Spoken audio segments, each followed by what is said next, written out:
peace must be our goal and our guide.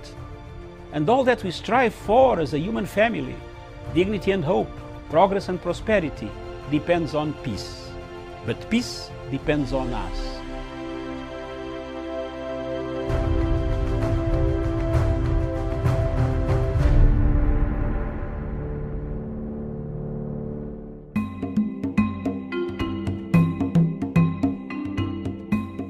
Today marks a great day for me. For us in Pan-African Forum UK Limited, stand above the threats, intimidation, blackmailing that people receive so as not to speak about what is happening in Somalia. The matter of the Somali link or Somalia link with Qatar must be discussed openly by countries that are taking part in Somalia. The pacification of Somalia, for Somalia to become a state again, there is a need for cooperation. The cooperation to bring about peace is more important than the cooperation of countries that are seeking minerals, diamonds, gold, oil, skins, animals, and the rest from Somalia. My organization does not have a share, neither is it seeking to get anything, but to have Somalia and protect the Ugandan and the Kenyan troops, plus Burundian troops, that have gone to do a good job in Somalia.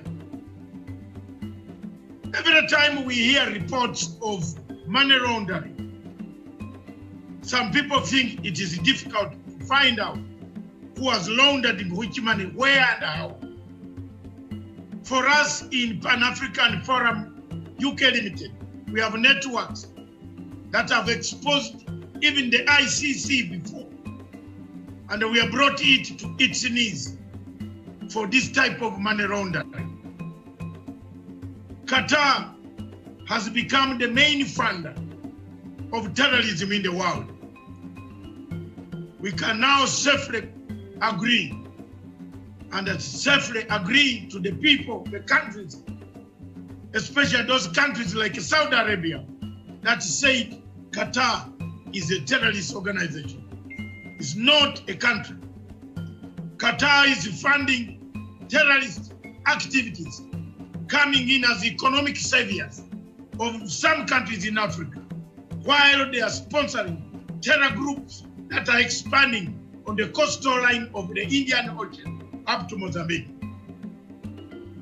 It is therefore my duty as an African and us as Africans to point out these mistakes, such that the people can take these mistakes, correct them, and point out to Qatar to stop funding terror activities. Two, it is also very important for the people of Kenya to know that Al-Shabaab, Eritrea, Ethiopia are trading out a deal that will leave Kenya and Uganda in a mess. It is important that Farimajo should not lie to you that he is not having these deals or these negotiations are not taking place. We have evidence, concrete in black and white, of these meetings that are taking place on a daily basis in one of the capitals of the world called Doha and Asmara. These meetings have been taking place, and they are taking place, and that is why the United Nations Security Council failed to condemn Al-Shabaab as a terrorist group. One would wonder, why condemn the Taliban? Why condemn Boko Haram? But he failed to condemn Al-Shabaab, which has killed us Kenyans, killed us Ugandans, killed Somalis in hundreds and hundreds. Why? Why? Why?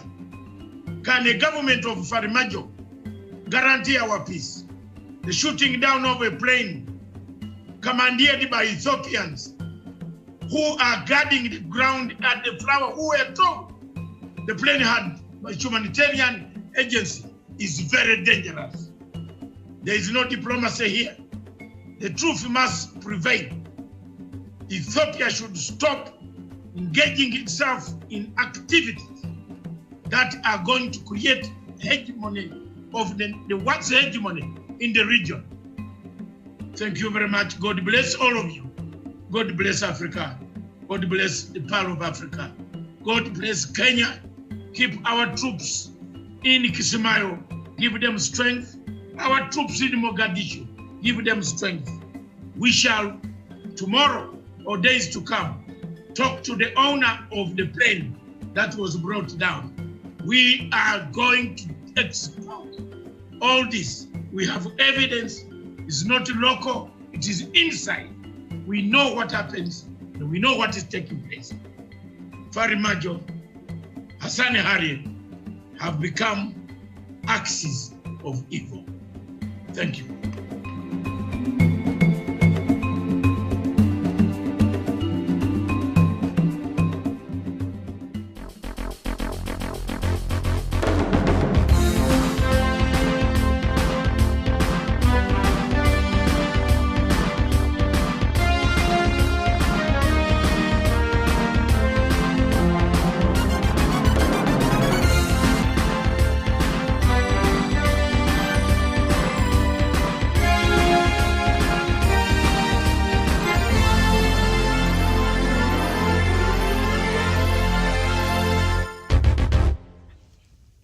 Very good morning to you, and thank you for joining us. This is Good Morning Africa. Of course, the television station is Punchline Africa TV, and my name is Miriam Mugutu, and we're coming to you from Kenya's capital here in Nairobi. A beautiful, beautiful morning indeed it is here. And before we get into the topics of the day and also bringing in the panelists, I'd like to bring us up to date with the latest figures in regards to COVID-19. And in the country, the number of confirmed cases this morning stands at 92,459 cases. The death toll is 1,604, and recoveries right now stands at 73,979. And Uganda, the cases there stands at 28,168 cases. The death toll is 225. Recoveries is 10,005, and South Africa, the leading country in the continent in terms of the number of infections and also the death toll, now leads still with confirmed cases at 873,679 cases. The death toll in South Africa right now has topped 23,661, and recoveries is at 164,977.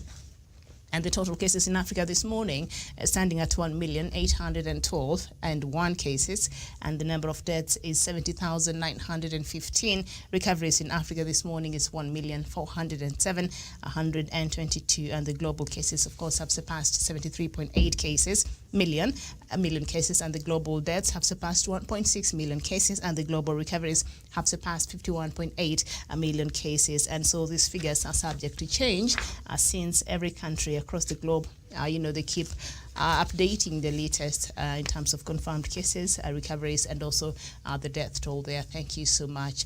I'm joined this morning by Douglas Kirimi from Meru. Douglas, a very good morning to you. Good morning, Miriam. Good morning to the crew. Good morning to all our viewers across the world. Good morning to my friend Jevan Karanja in Nanyuki. And thank you for having me. All right. Nice to have you this morning. And also we are joined by Jevan Karanja from Nanyuki. Jevan, a very good morning to you. Very good morning to you, Miriam. Good morning to our viewers wherever they are watching us from. And good morning to my friend and my co-panelist, Douglas Kiremi. And it's a very good morning here in this side of Kenya.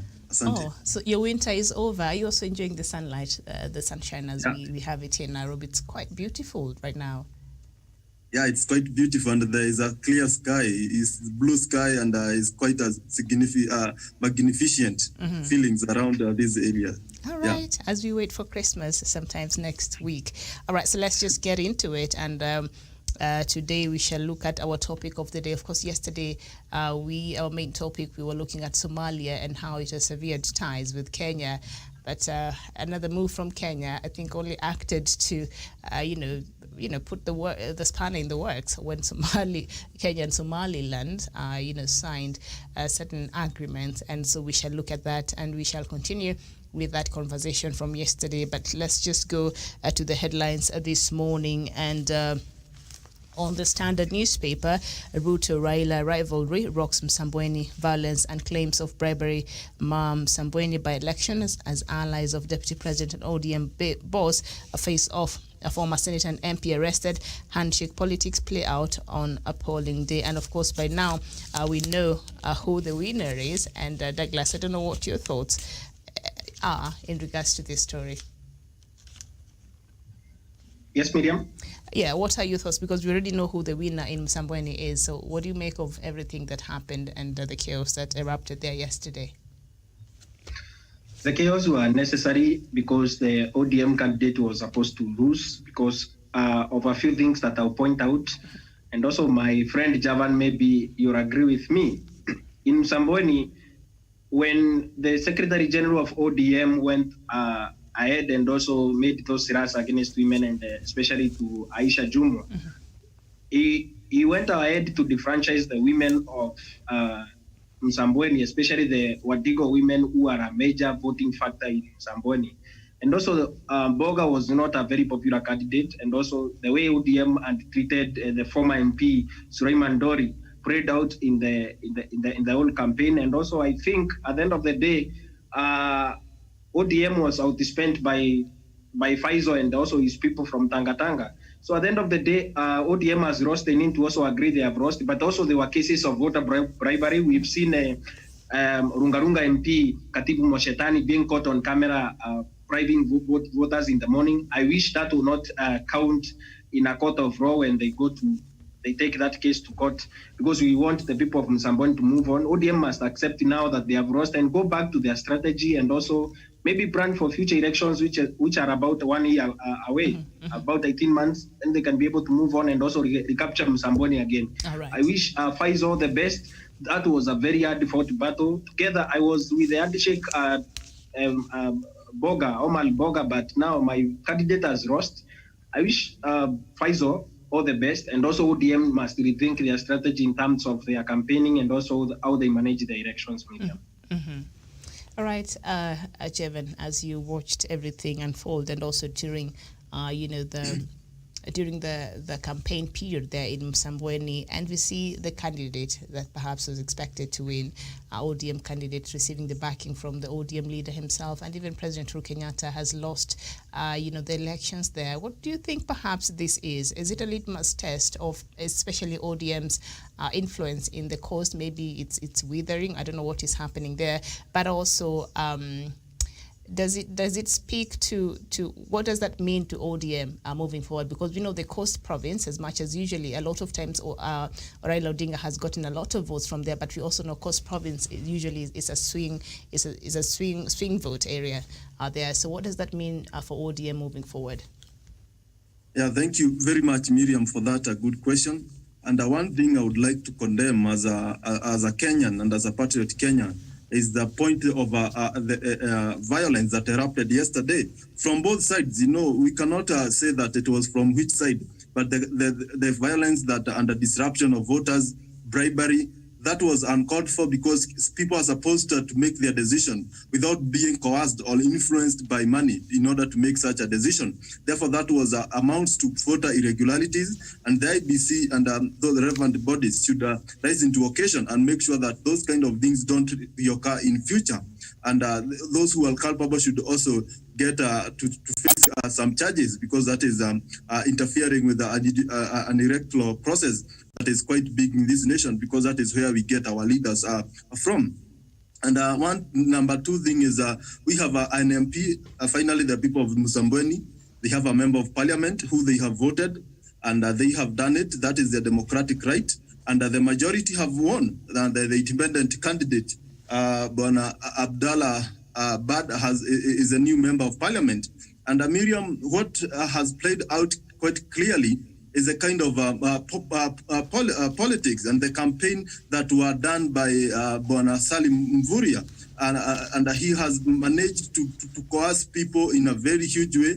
And bearing in mind, he is also a governor, and that area, Miriam, when you look at it, is quite diverse in matter of voting, because we have a governor in that area who happens not to come from ODM a party. Therefore, that sends a clear message that the people of Kwale, is it Kwale? Yeah, they make independent decision based on whoever sells their manifesto clearly to them. Because if they fail to vote for an ODM governor, it's quite clear they can also vote for an independent candidate. And that is something that is quite significant, is a signal. And that is something that even we want to see more of these kind of things, because Miriam, it's not a matter of the dominant party, but it's about of the strategy and the will of the people and what you sell to them. And I feel like the ODM candidate from onset, he was not a serious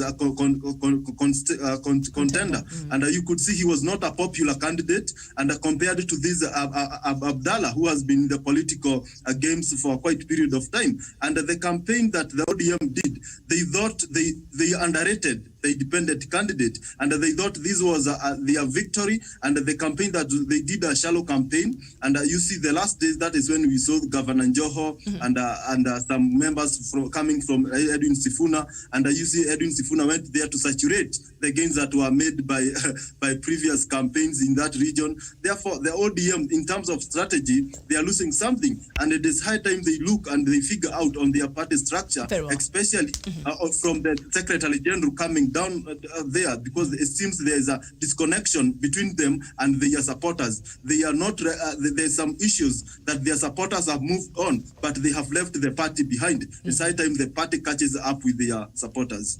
All right, very well. Yeah, so thank you so much, Karanja, Jevan Karanja there from Nanyuki. Now the story is on page 6 of the Standard newspaper.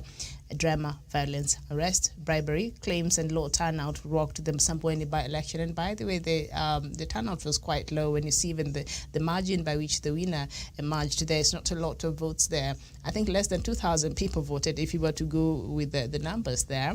So in the chaos that ensued, former Machako Senator Johnston Muthama, Belgut Member of Parliament Nelson Koech, and a man identified as John Carrier, not the MP, were arrested over alleged election malpractices, police said. Nyali Member of Parliament Mohammed Ali and Lungalunga's Khatib Moshetani were also being sought over chaos at Jomo Kenyatta Primary School polling center.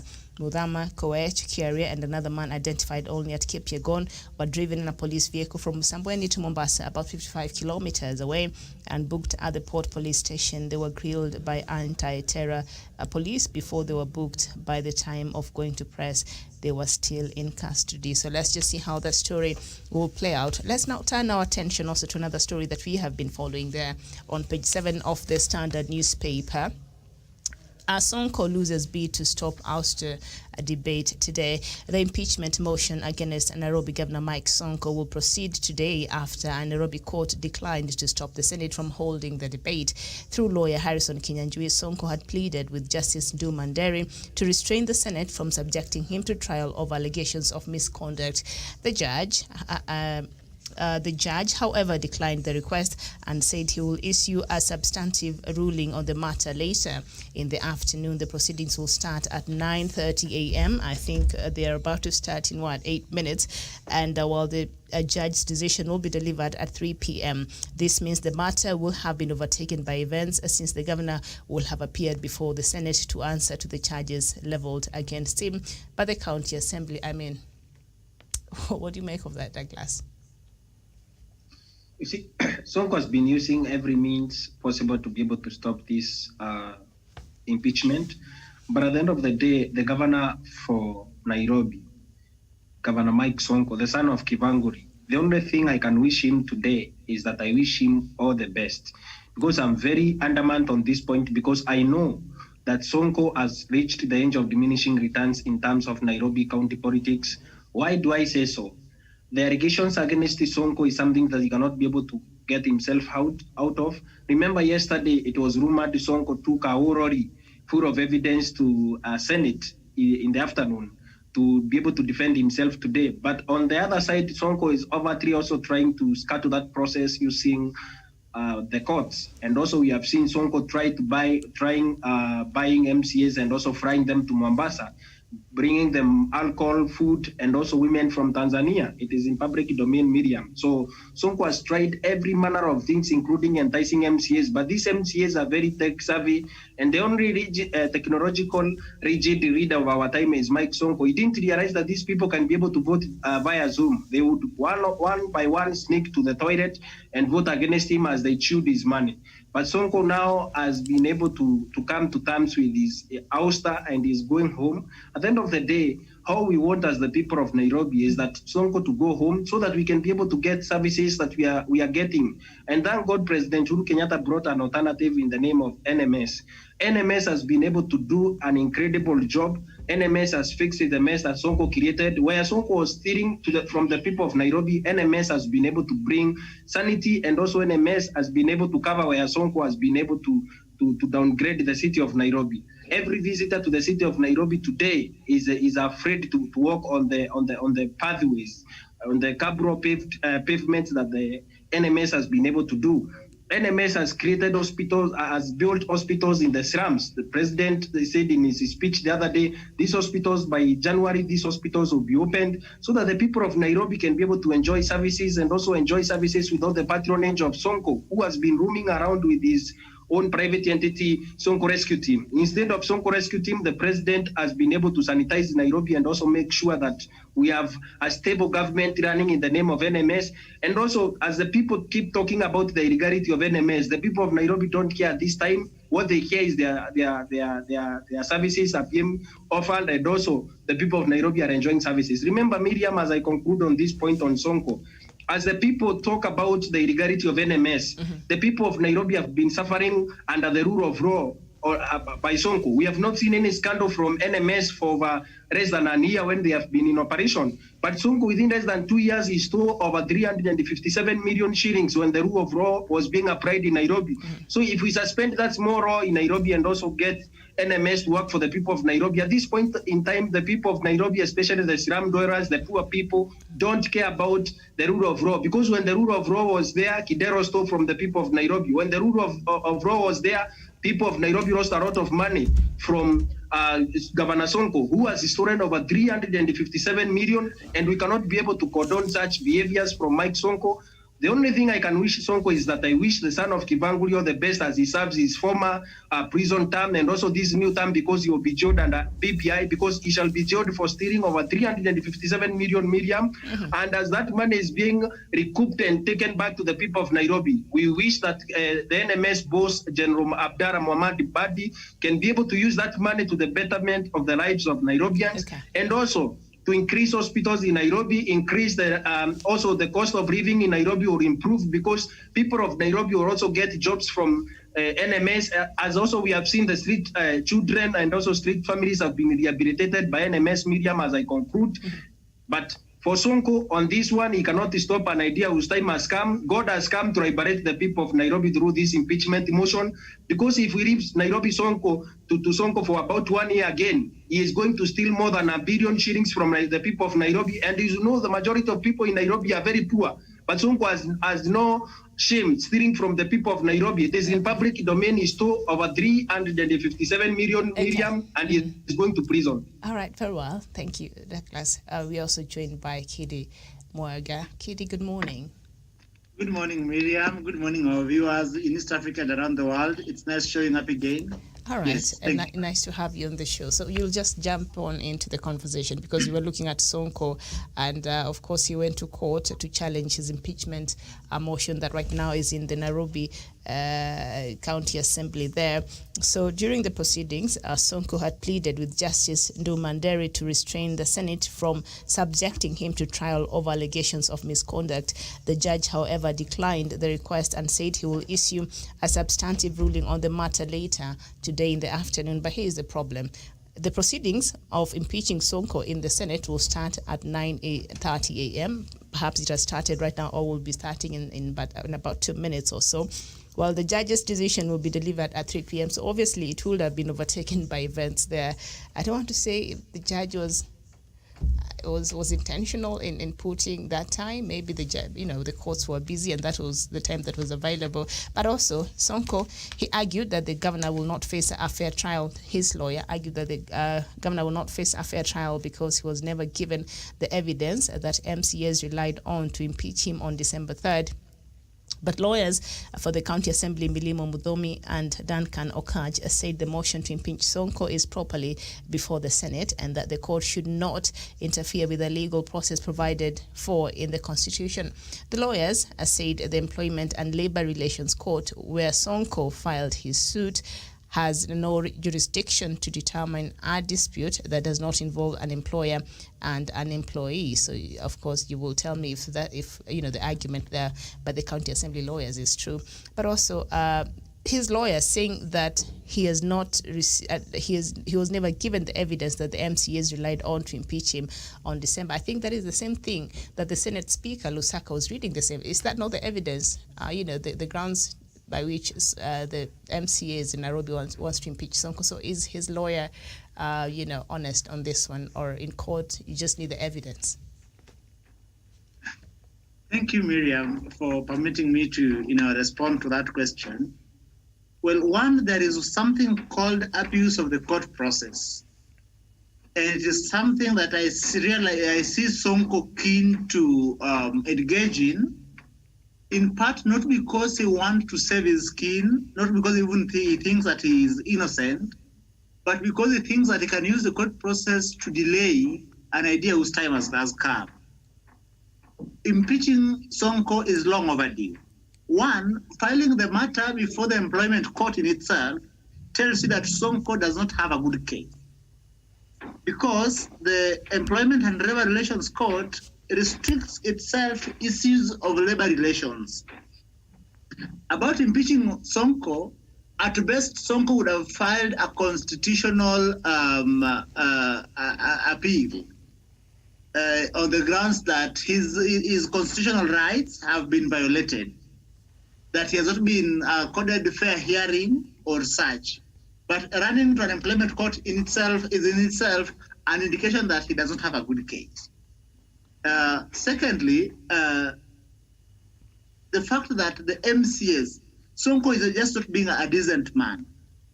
If Sonko was a decent man, the fact that the president brought him and the NMS boss together to agree, and then they agreed to work together, then a few days, Sonko goes back on his words and begins to again attack the NMS boss, is a clear indication that Sonko does not get into anything with bona fides, the good faith. And if anything, removing Sonko from the helm of Nairobi City County would be a blessing to the people of Nairobi. Because look at the mess that Sonko presided over in the last 3 years.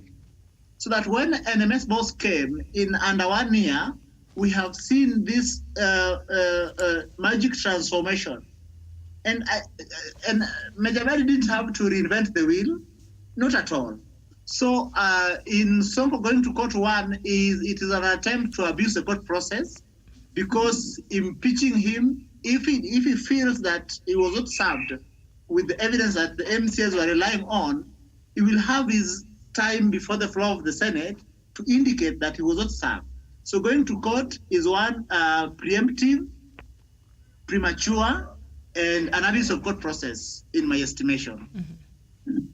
All right, Jevon, what do you make of this? Sonko loses a bid to stop House to debate today. Of course, the judge will give deliver a ruling later at 3 p.m., but the proceedings already have started in the Senate, so I doubt if the court will be able to stop the proceedings there in the Senate. Yeah, Miriam, thank you very much for that question. And as you have seen, Sonko, and I agree with the Wakili here, he is trying to delay the process of his impeachment, thinking that the courts will save him. And that is not the case here. And I think the courts have raised into occasion and they are independent enough to make such decision. And that is why you see today the proceeding is in the Senate and it was not stopped. Therefore, as we stand now, with all the allegations, Miriam, and the evidence that will be produced at the floor of the Senate, and the kind of debate that will be there, and Sonko is being the allegations that are being made are serious allegations that amounts to impeachment.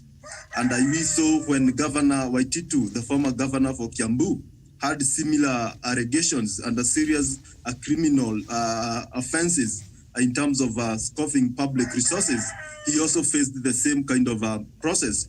Therefore, I agree that the MCA did their job perfectly because they have been able, they have pointed out more than 10 allegations, and they are serious ones. Therefore, and I feel like senators, because you have seen them doing their job quite well, I feel like today they should also not favor anybody. They should go there and make their determination, because it stands now in our constitution. They are the final in this matter of impeachment of governors, because they are the custodian and the supervisors of the county assemblies. Therefore, the process is well. And as you're waiting for the court determination, Miriam, at around 3:30 in the evening, I think the Senate will be done. Therefore, they will not stop a process which has already taken place. They cannot revert it back. Therefore, maybe they can suspend one or two things, but that process will have gone. And tomorrow we are waiting for the final, when the senators will be casting their votes to support or in defense of the impeachment of Mike Sonko. Therefore, this is a process that is on course, and in the fullness of time. Now, what we should be talking about is whether Sonko is going home or not, because where we have reached, tomorrow is the day. And I feel like after senators today going through the evidence and so on, tomorrow they will cast their votes, and maybe the son of Ukambani and the former, the incumbent Nairobi governor, who has also in some times fed to Ukambani when he said that his life is in danger. Maybe, I don't know where he'll be operating from, but I feel like the people of Nairobi, what they need is services. And that is why President in his own capacity came up with the NMS that has proved to perform better than the governor. And I think that is where the rivalry came from. And that is a very good move, because at the end of the day, with all this confusion that you have in Nairobi, with no deputy governor, we still have services running, courtesy of President Uhuru Kenyatta and the NMS boss, Bwana Mohammed Badi. Thank you. All right, very well. So let's just leave that and turn our attention to our topic of the day, because on the leading pages there of the Daily Nation, we have mighty fall of Sossion, internal rebellion, fierce trade unionist and defender of teachers' rights now stares at an ignominious exit from office after 90 branch secretaries petitioned the Cabinet Secretary for Labour to bar Mr. Wilson Sossion from seeking re-election as KNUT Secretary General in the polls next year. The story is on page 8 of the Daily Nation, in case you're interested there. And then down there, why Ruto changed... Miriam, before you go to the topic, I'm having a problem with the internet. Oh, Professor, good morning. I did not know you were there already. I want to say something about the somebody in the name of the governor of Nairobi, Mike Sonko. It was a mistake that he became the governor, but some of us have been vindicated that is a very serious office. Miriam, you know, Governor Sonko has been saved now twice. President Uhuru Kenyatta saved him. The MCS wanted to impeach him, but he called them and they said, guys, just go and work. They came for him the second time again. He rushed to court in February, Miriam, and he got the order stopping the MCS from impeaching him, Miriam. And he has not prosecuted this case almost for 9 months now.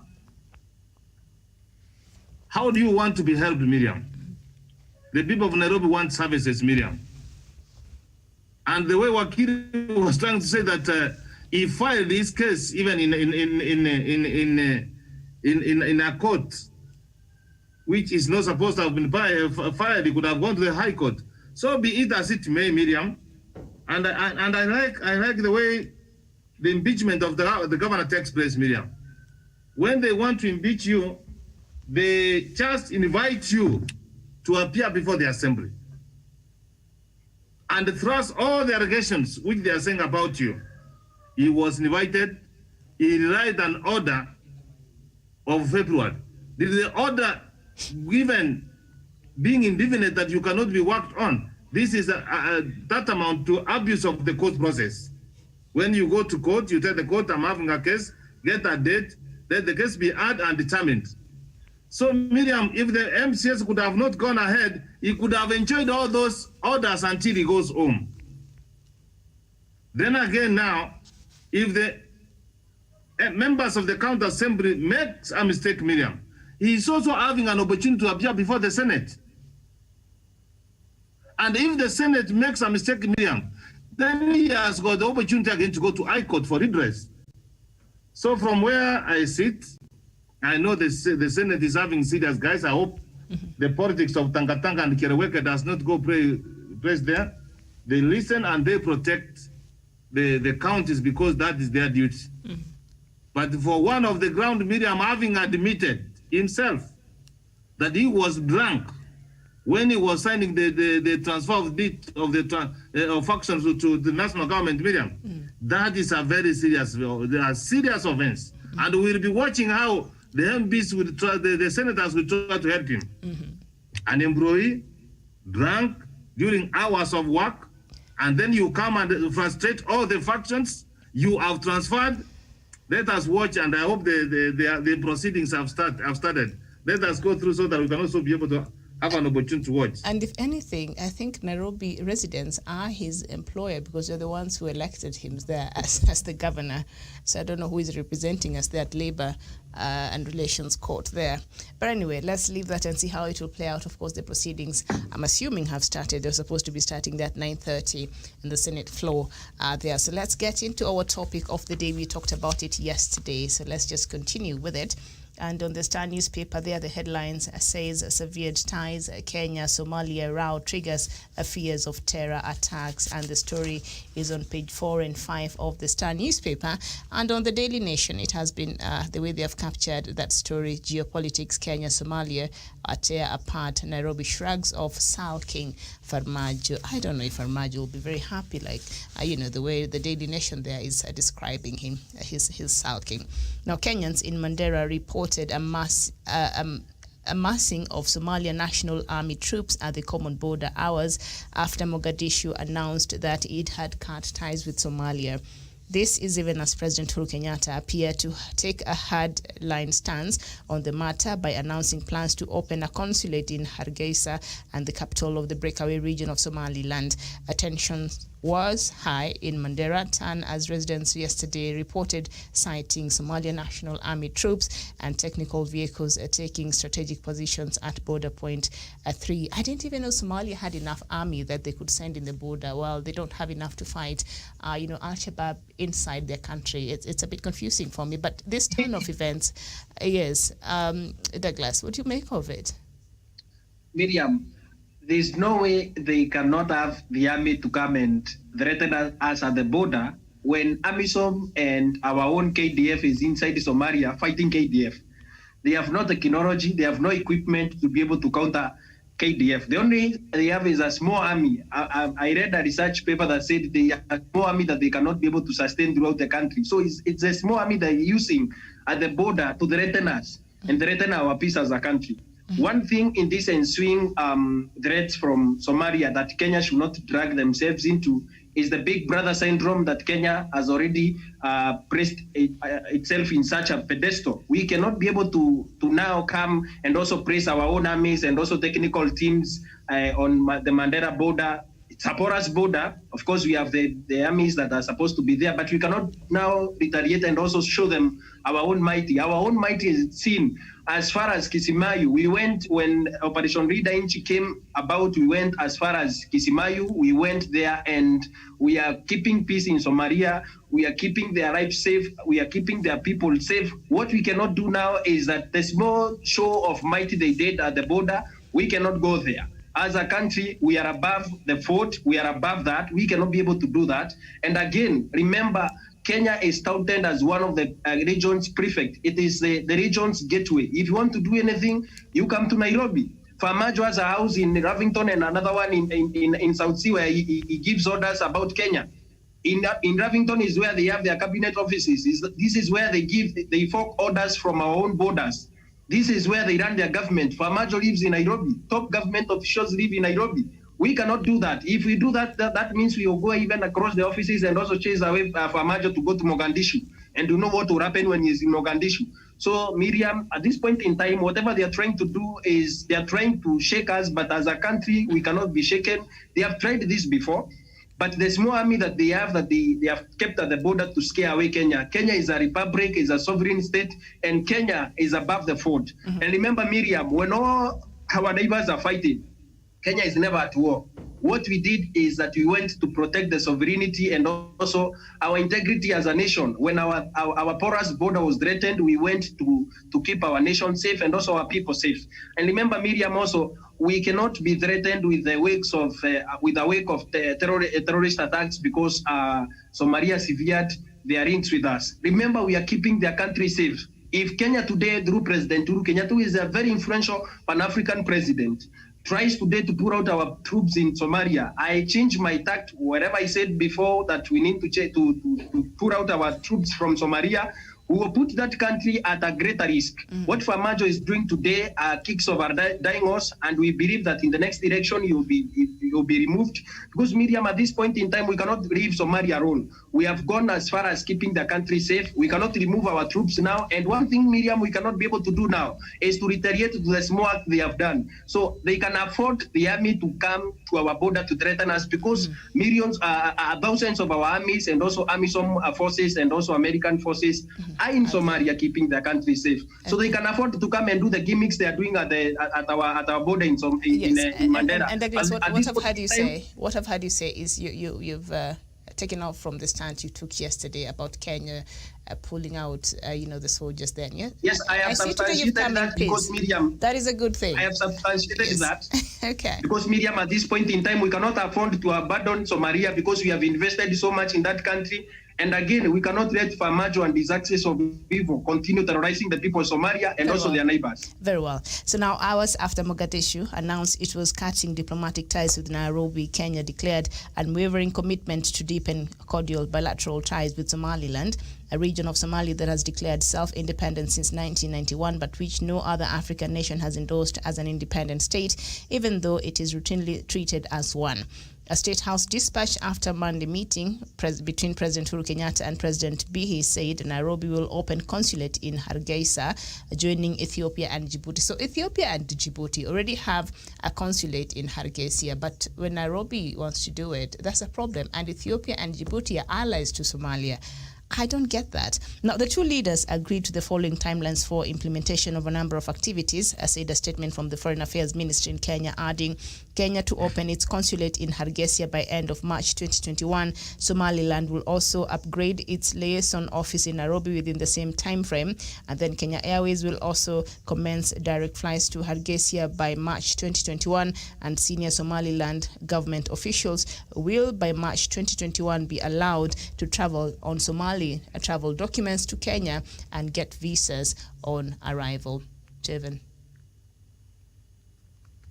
Thank you very much, Miriam, for that question. And yesterday and I see today Douglas has made a turn and he is supporting what I was saying yesterday, that if we take our troops from Somali and we bring them home, then we should, it's like we will be eroding all the gains that we have gotten after that, sustaining and bringing that country not into stability yet, but we are trying to bring sanity in 1 or 2, 3 ways. And that is, if we do that, that will not be a good gesture. And on the issue of Somaliland, Miriam, I feel like we are this country is feeling like I have been sidelined by a lot of countries in Africa. And if by virtue of having 2 countries, their diplomatic and offices in their capital, then that proves that Kenya, if Kenya also joins that, then that country by itself, then will have to develop and grow independently. And that, I think that is where now Kenya is now crashing with Somali, because they feel like we are interfering with this country, which is close to them. And if we bring stability to Somaliland and they come back and they become vibrant and they start development, then that will not be, the Somalia will not stay pretty. That is why they are bringing, they don't want that to happen. And that is why they are cutting even the diplomatic ties with our country. But Miriam already said that we want all these countries to grow. And President Uhuru Kenyatta has proved to be one of a Pan-Africanist president, because he reaches and he stretches a hand of help to all Africa countries when they need. And that happened in Ethiopia. He sends his convoy there to negotiate peace, South Sudan. And if he comes on now to intervene in matters of Somaliland and to bring sanity, then we congratulate him for that move. And we saw him with the president. And a lot of things will open, businesses will open, because if we start having a direct flight, Kenyans getting visa to go there and work, then that is a score, is a good thing. When you have that kind of bilateral agreements that will benefit both countries, then that is a move that we accept as a country, and we urge President to continue having more of such development, because at the end of the day, he is a president who promises to bring unity in all these African, East African countries. And I see like even the people of Somaliland will have something. And even I saw yesterday the Miraa business in Meru and those the Tharaka Nithi counties, it will boom, because if we open the market in Somaliland and those areas, then you'll see the kind of economic development and the things that they're bringing to our country. Therefore, we urge the president, and we continue working for that cordial relationship. And we should also try to bring Somalia in board, so that we grow together as a region. All right, very well, Amira, and business there will boom. And of course, Douglas is in those areas, so we shall be checking with you every now and then after those flights starts going to Somaliland, and you will tell us the state of that green gold over there and if the business is booming. All right, so Kidi, Ethiopia and Djibouti already have a consulate in Hargeisa. What is it? Why is it a big deal that Kenya now wants to do the same, and yet Ethiopia and Djibouti, they are great allies of Somalia? Matter of fact, when Djibouti was challenging Kenya during the United Nations Security United Nations non-permanent member in the there that Kenya was seeking, and of course Kenya won. Even after the AU had endorsed Kenya twice, three times of voting, Kenya won. But Djibouti went against AU's decision, as it has been the standard procedure throughout AU that one candidate from Africa, a country, is endorsed and then does not challenge. But Djibouti did not follow that protocol. And we saw Somalia supporting Djibouti. We saw Ethiopia supporting Djibouti. So they're allies. And they have consulates in Somaliland. So why can't Kenya have a consulate? Why is it a big deal when we decide to do the same? Kidi. All right, Professor.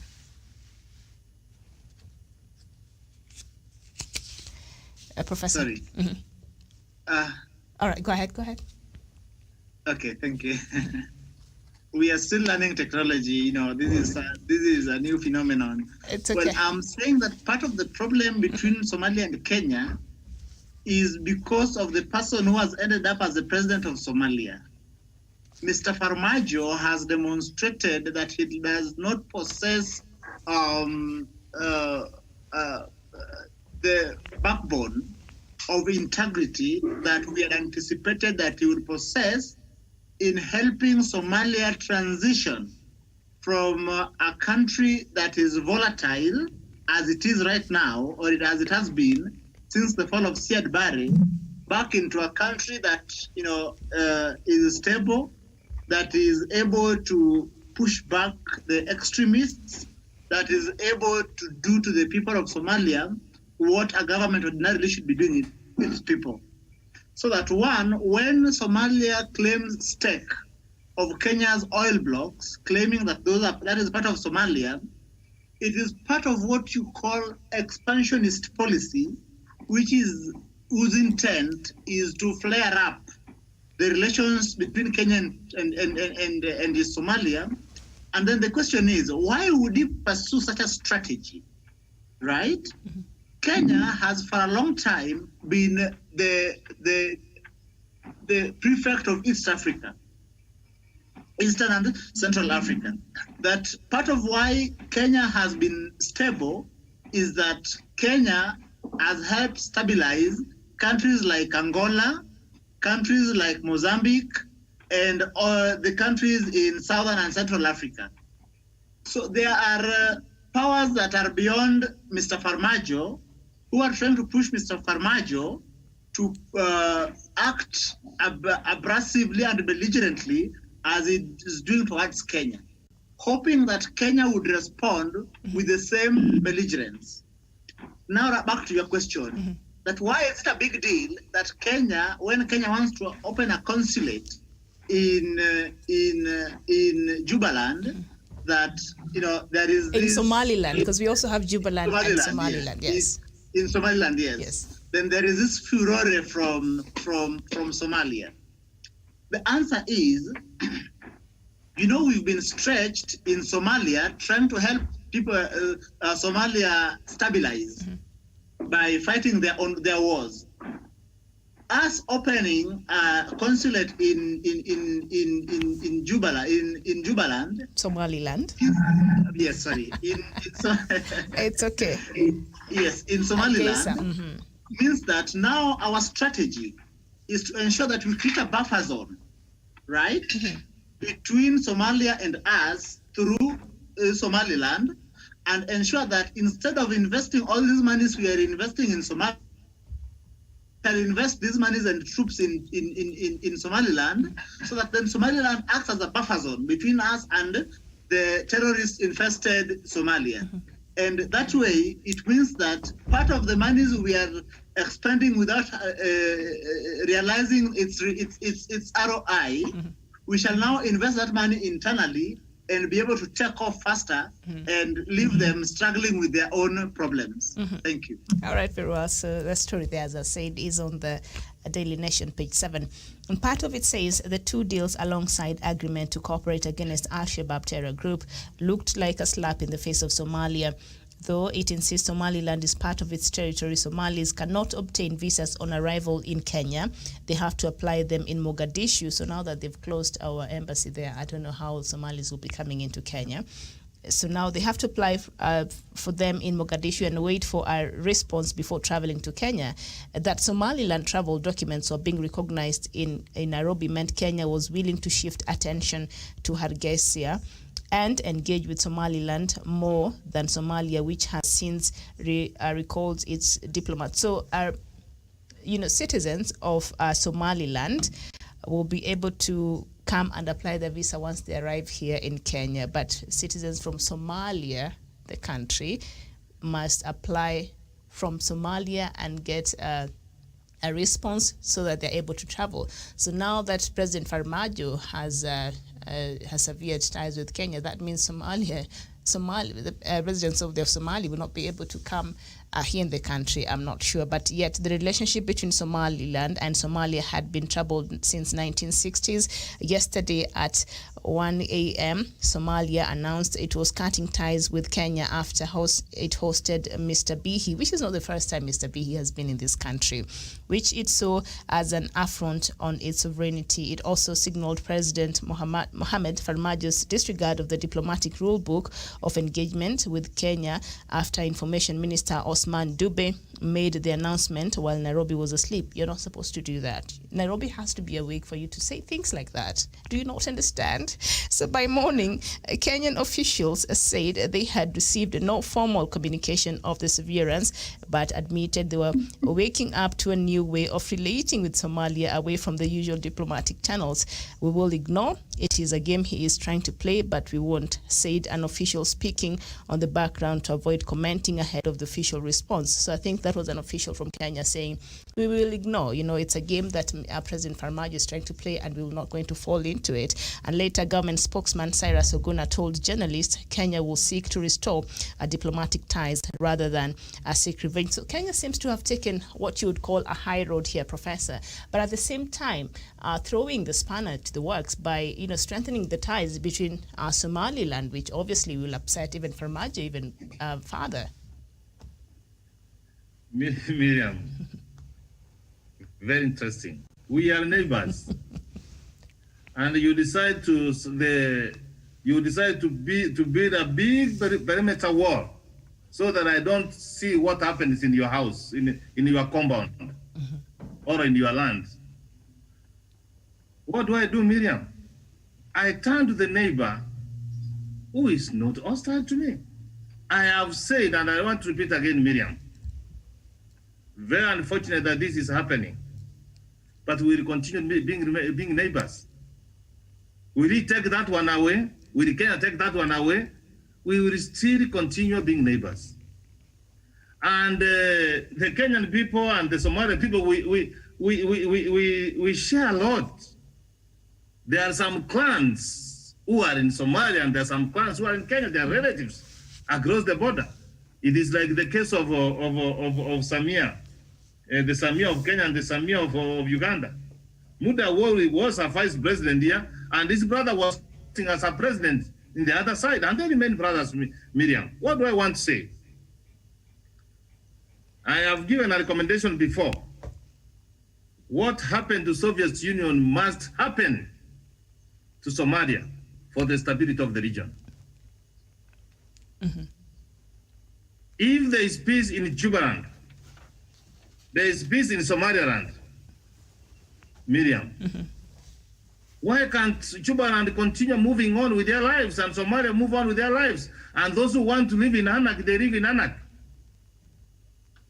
And instead, in fact, instead of Fanaja trying to have a case and a bond to pick with Kenya, Miriam, why can't he ask the people of Jubaland and the people of Somaliland why they come to Kenya? We don't go to look for them. What are we going to get to look for Somaliland and look for Jubaland, Miriam? But because of the stability of the region, Miriam, we have to engage Somaliland and we have to engage Jubaland. And I have said this, Miriam, let me just be on record, that you cannot choose our friends. Other things we can agree, but on choosing our friends, we see whom we relate with and whom we associate with. And Miriam, when it comes to self-determination, we will be friends, but we will part on that. If people want something, Miriam, and they are convinced that they want it, you cannot stop them. The Somaliland people want to look for friends around the world. We are not going to hide on sovereignty, Miriam, to deny them from getting a share from the world. So how did Vanaja come to power, Miriam? In the last general election, Miriam, he focused on Ethiopia, to have nationalistic feelings, to have the emotions that the Ethiopians are trying to interfere with their country. He managed. What is he trying to do now? He is coming for Kenya, because they are going for an election, you know, and he's trying to mobilize people, those people around nationalism, Miriam, so that you attack Kenya. But that's very unfortunate, Miriam. You know, I stand for peace, and the peace does not come, Miriam, if there's no conflict. We must have a conflict, sit down, and see where we have gone wrong.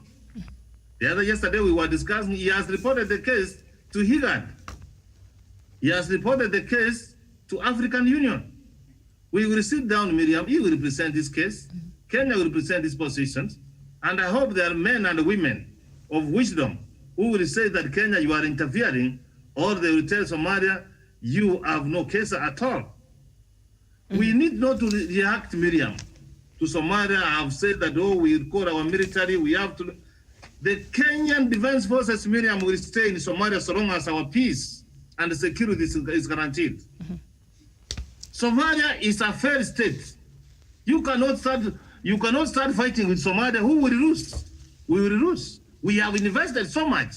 That's why I entirely agree with my brother Kidi saying, the money which we are spending in Somalia, why can't we put it in Jubaland and put them in Somaliland, Miriam? And those people will be able to tackle their brother. So on strategic reasons, Miriam, I think the Somalia government has come out with this conflict, but I know at the end of it, Miriam, we are going to be stronger. We are not aggressive. We have not crossed the ties. He decided to wake up in the middle of the night, 1 a.m., when people are supposed to be sleeping, is when you are giving ultimatum, Miriam, that you are crossing the embassy. So what we need to let us be sober, and those who want to be our friends, let them just come forward and we'll be friends. We will work on mutual agreement and mutual terms, Miriam. So I agree the 21st March timeline they have put in opening the consulate, let them just go ahead. And I've liked the way you have posed a question. Ethiopia and Djibouti, they have got their consulate there. Why is he not having an issue? But I've told you, he's trying to be smart so that he can be re-elected as a president of Somalia. And there's a story on page 4 and 5 that has covered the same on the Star newspaper, and part of it says, it is feared Al-Shabaab will exploit Kenya-Somalia grievances to hit the country that has not given them peace since 2011. That was when KDF soldiers crossed into war-torn Somalia under Lindanchi operation. Hussein Sheikh Ali, a former national security advisor to President Mohamed Abdullahi Farmajo, told the New York Times Somalia's head of state was deliberately piquing this diplomatic row with Kenya for electioneering purposes. The row, he warned, will have far-reaching consequences for both regional stability and counter-terrorism efforts. And now presidential campaigns have hit fever pitch in Somalia as rivals accuse Farmajo of plotting to cling to power. How, in his right mind, would President Farmajo think this is a matter that he would politicize? Because this is a matter of security for both Somalia and Kenya, and for him to use this as a part of his electioneering purposes, that should be alarming. And this is his former advisor, his former security advisor, who told the New York Times that President Farmajo is deliberately picking this row with Kenya for his electioneering purposes. What sense does that even make, Douglas? Javen. Thank you, Miriam, for that question. One thing I think Farmajo would want to do, and he has used to before, is that Farmajo wants to project himself as a fighter. He has always done that with Kenya. But we all know since our independence days, there is no country in East Africa, like Kidi was saying, and this has always been my position. Kenya is the prefect of the region. Kenya is the gateway to the region. You cannot outsmart Kenya in that. You see, after they did that at night, I didn't realize, Miriam, after you said you cannot do some things to Kenya at night, you have to let Kenya wake up. Kenya. It's a diplomatic code of conduct, which people from Somalia don't understand. You don't speak to Nairobi when Nairobi is asleep. You speak to Nairobi. I didn't know that. Thank you for teaching me that. I didn't know that you cannot speak to Nairobi until Nairobi wakes up in the morning. Amen. So, thank you. At this point, what Farmajo is trying to do is trying a fight with Nairobi. But Nairobi is something that you cannot wake up and shake for anything that you would want for you to achieve. And Nairobi, their response is, we want to be able to resolve the ties that we have with the severe ties with Somalia. So the response from Nairobi is not, we would want, like, I was very radical. Nairobi is wise a bit than me because they don't want to wake up and also make everything clear that they don't want anything to do with Somalia. Mogadishu, what they have failed to understand is that you cannot pick a fight, especially now there is an election in Somalia, and every Kenyan would wish, and also people of Somalia would wish that Farmajo goes, but Farmajo would want to show them he's fighting for their sovereignty and all that. But now we have also seen it is very clear, Djibouti and also Ethiopia have consulates in Somaliland. Why is it an issue with Nairobi when we have our own consulate in Somaliland? Now, you would use that as an advantage to election, but people of Somalia are also wise. They know that Nairobi cannot be dragged into that. The people of Somaliland have a right. They have the population. They have the geographical area that they claim to be Somaliland. They have everything that it takes for them to be recognized as a state. So when they go out there seeking their support for recognition and also looking for new friendships, Kenya is not an island. Kenya is a friend to all. Kenya, the approach of Kenya is that we need to seek friendships and also establish friendships with those people that will come looking for us. So at this point, Farmajo has lost the plot. He should have concentrated on internal matters in Ethiopia, in Somalia, especially their development and especially their safety and also the security, the internal security of Somalia. I hope that Farmajo would also take an opportunity as a president to invest in his military, to invest in their police, to invest in their soldiers. Somalia can be a stable country by their own, like most of African countries or even countries of the world are. But instead, he has chosen to keep fighting Nairobi for no apparent reason. So I think at this point in time, Miriam, this one is not going to help him. And Nairobi has also played a very good card. They want to now resolve the tiff that has been created by Somalia. So at this point, Nairobi has also taken the ball and taken it back to Mogadishu. So Mogadishu cannot be able to take it back to Nairobi. Everyone will see that Farmajo is antagonistic and Nairobi is better. Is the better person in this one, is the bigger person in this case. But even as we resolve to be able to come to terms and also to continue working with Mogadishu, Kenya has continued diplomatic sojourns in Somaliland.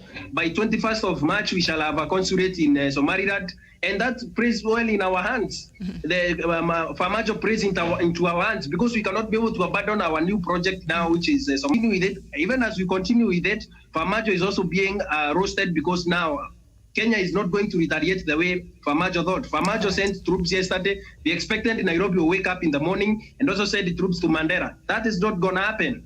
So Farmajo will keep playing his game in Mogadishu. And also, I would also want to ask Farmajo to respect himself so that he can stop issuing threats from Ravington and also South Sea and concentrate on Mogadishu so that he can strengthen his own country. When we get time to build this country, you cannot threaten us from our own soil.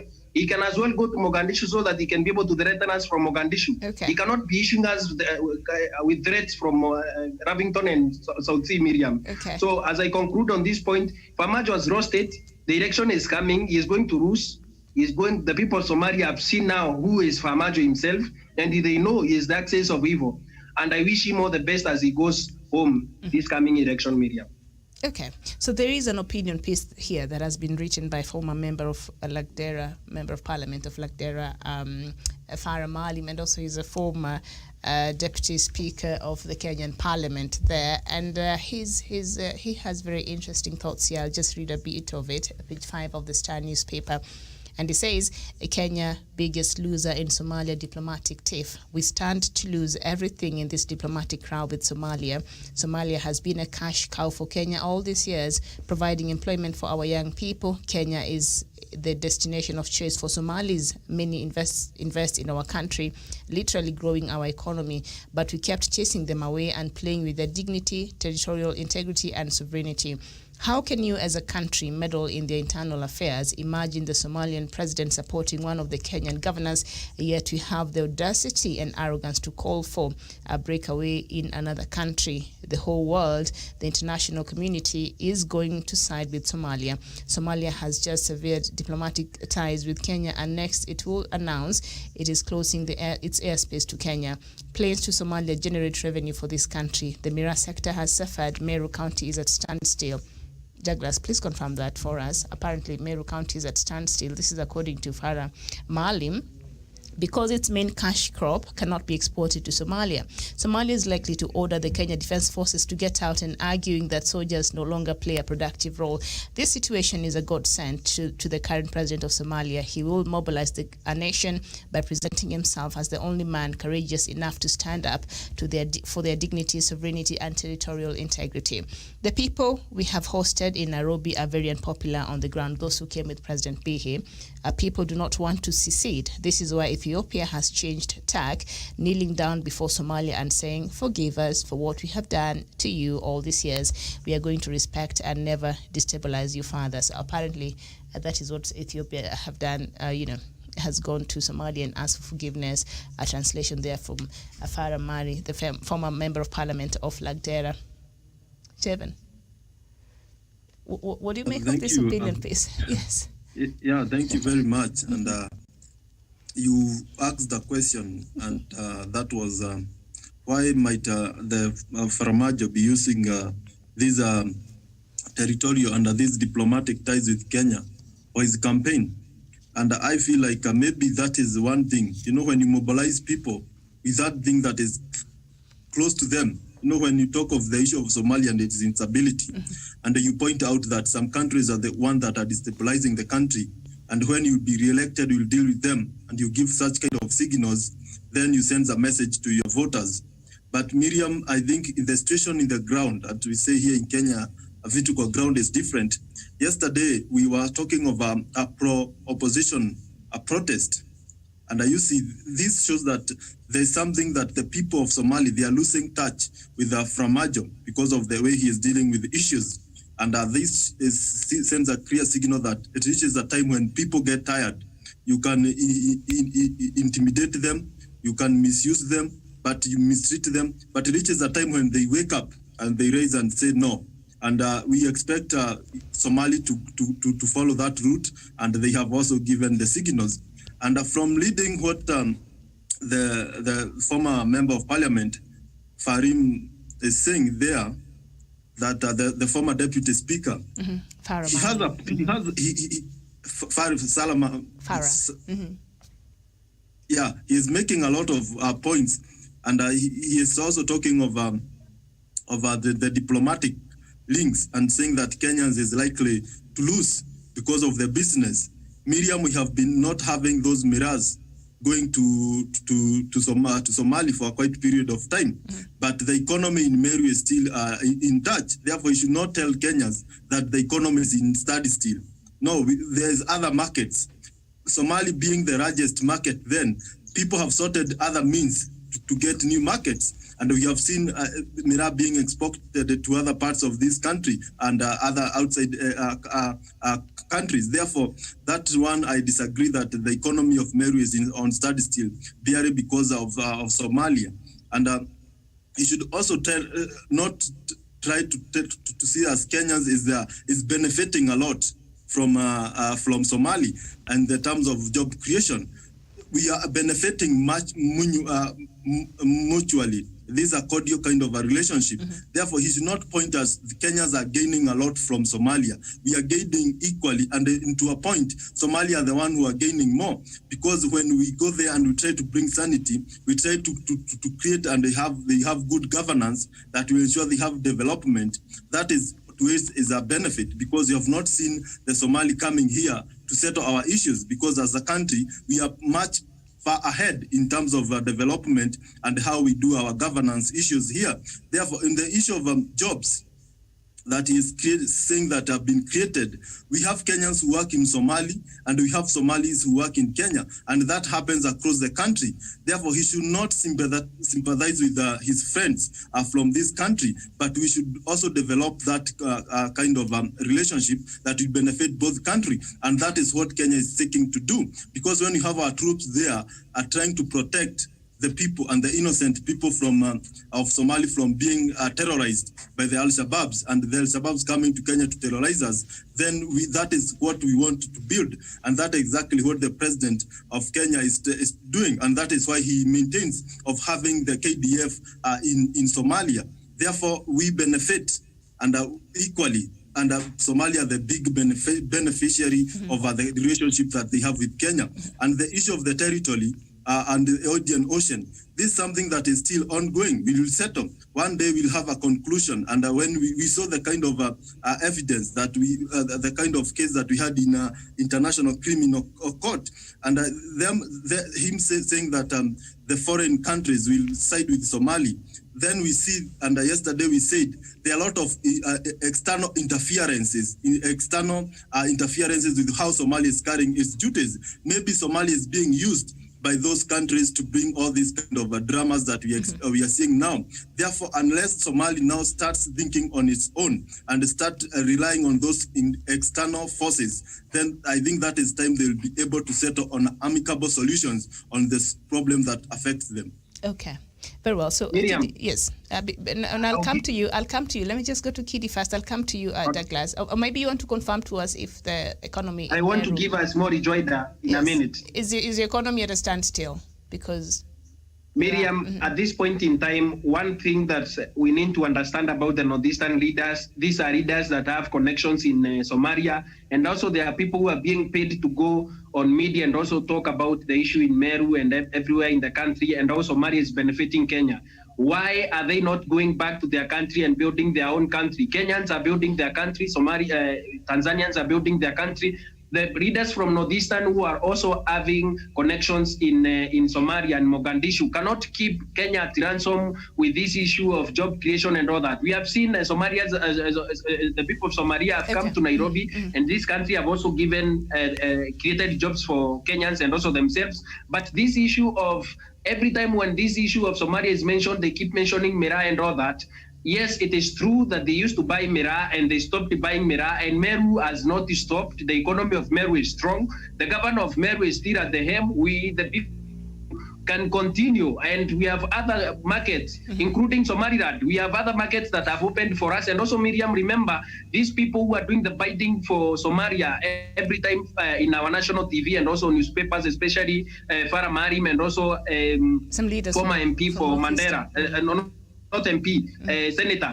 Miriam, these are people who have been from Somalia, and we cannot accept that. They broke Miraa, and we made peace with that. So, Miriam, at this point in time, the economy of Meru is not at a standstill, and we cannot accept that. All right, thank you for confirming that. And also, I think, was it earlier this year, sometimes back late last year, when a plane that was carrying some northeastern politicians had gone to Somalia, and they had gone to meet with the president of Somalia, Farmajo, without Kenya knowing. So the reason why this came to the fore is because the plane suffered a hitch, and that's when we learned that, were they 11 or thereabout, they had gone to meet President Farmajo and speak to President Farmajo about the matters of national interest without the knowledge of the government of the Republic That's what of I'm Kenya. saying, Miriam. Yeah, so maybe we are going somewhere with that, but maybe, the Ministry of Foreign Affairs and, of course, National Intelligence, we're not suggesting anything, but I'm sure you're looking into some of these things. And so what Farah Malim there is saying, Kidi, part of it is saying,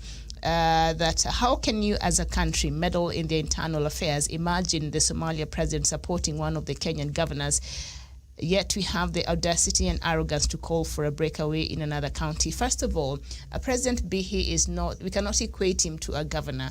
His title there is President Bihi. A matter of fact, Somaliland has its own army. So you cannot compare it to the counties over here. So I think he's drawing comparisons from wrong aspects. But does he have a point on this, Kidi?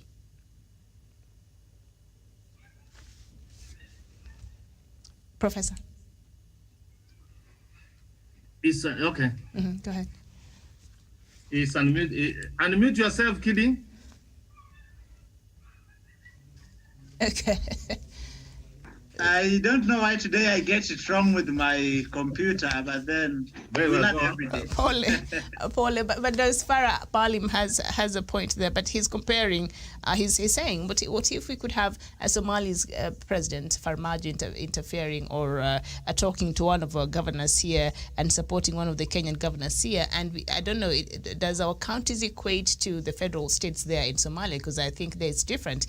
We have a president, and that is his title, President Bihi, and President Bihi has his own cabinet. Secretary has cabinet, has his own army, he has his own country he's running inside Somalia. So that does not equate. You cannot compare that to the counties we have here, because Governor Sonko does not have a whole army otherwise. Let me say this.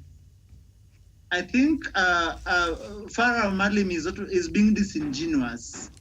He's being disingenuous because you realize that, for instance, truth is Ethiopia and Eritrea have got consulates in Somaliland. Two, he has not called out those countries. Two, and a possibility of Kenya withdrawing from Mogadishu and setting up a buffer zone between Kenya and Somalia in Somaliland has been a conversation that has been going on since 2014. So that President Uhuru, being pragmatic under the difficult circumstances that Farmajo's recklessness has put us in, and meeting President Bihi, I think is an imperative that we cannot run away from. So that brings us into a position where we begin to question the sincerity of Bwana Farah Malim. And it also makes us ask that for whom is he speaking? You mentioned about the MPs who sneaked into Somalia. without getting clearance from the National Assembly or from the office of the president, as has been the norm. So the question is that did Farmajo recruit local Somalis, people with Somali descent who are Kenyans, to help him destabilize us from within? And in furthering that question, it also forces us to ask that has Mr. Farah Maalim joined that axis of evil that, of course, is seeking to destabilize Kenya? Truth is, Kenya has been a gracious, magnanimous neighbor to Somalia since the fall of Siad Barre. And even before that, there was, during the Shifta menace, when they were seeking to annex Kenya, we stood firm, but we did not engage in aggressive tendencies. So now that they have, one, attempted to sue us, now that they are seeking to cut diplomatic ties with us, anyone who is siding with Somalia against Kenya is standing up against what our best traditions. And therefore, it is an opportunity to call out Mr. Farah Maalim. And as I would repeat from where I started, I would end where I started, that he's being disingenuous. All right. Professor Farah Maalim ends that piece by saying that our president, that is President Uhuru Kenyatta, has been misadvised, and I am sure he is regretting. He's saying he's very sure from where he's sitting, President Uhuru Kenyatta is losing his sleep and is quite regretting right now. But from what we saw yesterday, President Uhuru Kenyatta seems to be having a good time. He's planning to open a consulate in Hargeisa. He's planning for Kenya Airways flight to start, applying that route in March. I mean, President Uhuru Kenyatta does not look one bit worried about anything. But according to Farah Maalim, he should be regretting. Miriam, very interesting and very interesting. Miriam, you have got your dogs. You don't feed them. You starve them. They find their way to my compound. They find my dogs eating. What do you expect me, Miriam, to do? To chase them? And if they eat with my dogs, will you accuse me for having interfered with your dogs? Why am I saying this, Miriam? Somaliland have declared their self-independence, Miriam. Were we involved? They have declared. It has got nothing to do with us. And Miriam, Somaliland and the Jubaland, they are looking for friends, Miriam. They have knocked at our doorsteps, Miriam. What do we do? We say them, go, go, go, go. We don't want to talk to you. Miriam, are rational human beings, and that's what the kid is trying to say. We engage. And if we have to engage Somaliland and the Jubaland for the stability of Kenya, Miriam, so be it. Miriam, I don't see what kind of interest we have, Miriam. Imagine there are some Somalis who came to this country in 1991. They have become adults, Miriam. They have been born in this country, Miriam, and they have become parents, and then they are in this country, Miriam. Someone from like Farah Maalim, what is trying to say, Miriam, these are the beneficiaries, Miriam. I have said Kenya and Somalia, we share historical ties. Some of their brothers, when they come from Somalia, whom do they give money to invest? Who carry business for them? So what do you expect the person who has been a beneficiary to say anything that Kenya, you have done good? What role have we played, Miriam? He's trying to say that it's just like the other one supporting one of the governors. That one of the governors declare is serving determination, Miriam, and see how the government of Kenya will deal with him.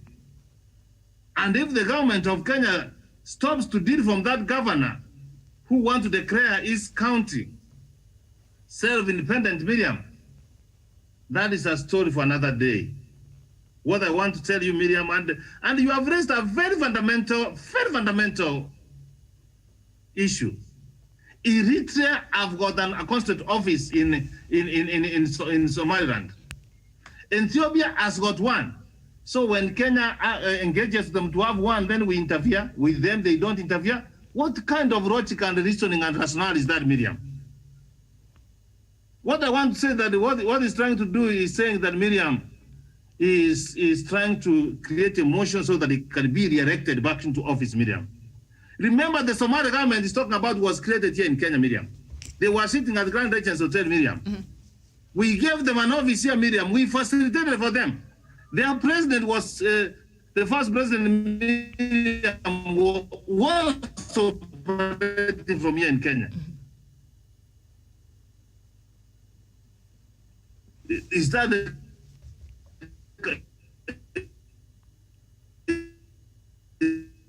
Okay, we apologize for that. We are having a problem there with the professor's signal. I don't know if he'll be able to come on and complete his thoughts, but if not, we've come to the end of the show. All right, maybe not right now, but thank you so much. Miriam, those professor. One thing, Professor, anywhere from their country. Yes. So, Miriam, that come in the middle of. Yes, go ahead.